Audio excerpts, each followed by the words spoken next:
بسم اللہ الرحمن الرحیم۔ سوال نمبر 1، یتیم کی پرورش کرنے کا کیا صلہ ہے؟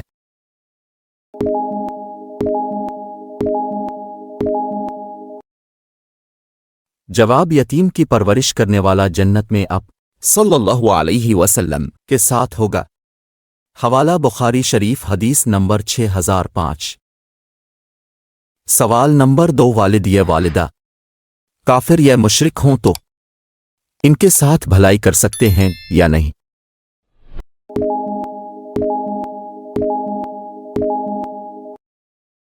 جواب، اگر وہ مسلمان یا اسلام کے دشمن نہ ہوں تو کرنا چاہیے۔ حوالہ بخاری شریف، حدیث نمبر 5979۔ سوال نمبر 3، کسی پر رحم کرنے کے بارے میں آپ صلی اللہ علیہ وسلم نے کیا فرمایا ہے؟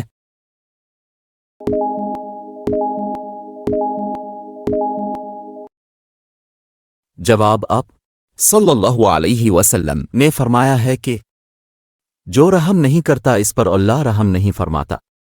حوالہ صحیح بخاری، حدیث نمبر 6013۔ سوال نمبر 4، رحمت کے فرشتے کس گھر میں داخل نہیں ہوتے؟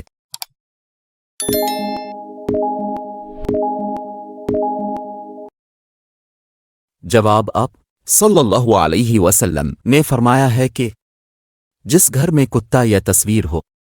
حوالہ ابن ماجہ، حدیث نمبر 3650۔ سوال نمبر 5، غزوہ تبوک کا دوسرا نام کیا ہے؟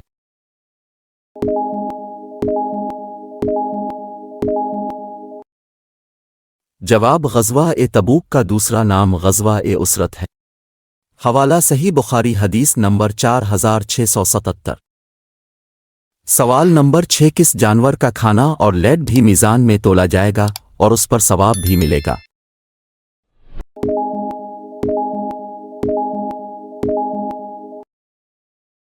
جواب، اس گھوڑے کا جو جہاد کے لیے پالا جائے۔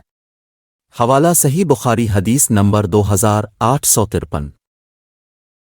سوال نمبر 7، آپ صلی اللہ علیہ وسلم کی انگوٹھی کس دھات کی تھی؟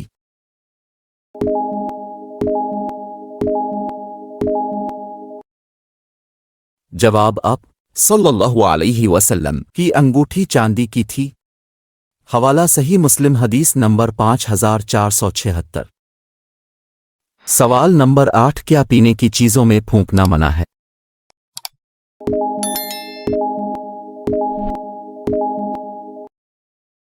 جواب، جی ہاں، آپ صلی اللہ علیہ وسلم نے پینے کی چیز مثلاً چائے، دودھ وغیرہ میں پھونک مارنے سے منع فرمایا ہے۔ حوالہ ابن ماجہ، حدیث نمبر 3429۔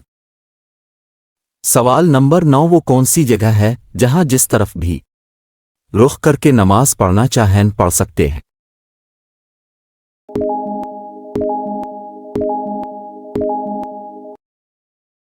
جواب، خانہ کعبہ کے اندر یا خانہ کعبہ کی چھت پر۔ سوال نمبر 10، وہ کون سا عبادت گزار ہے جو قیامت کے دن عرش کے سائے میں ہوگا؟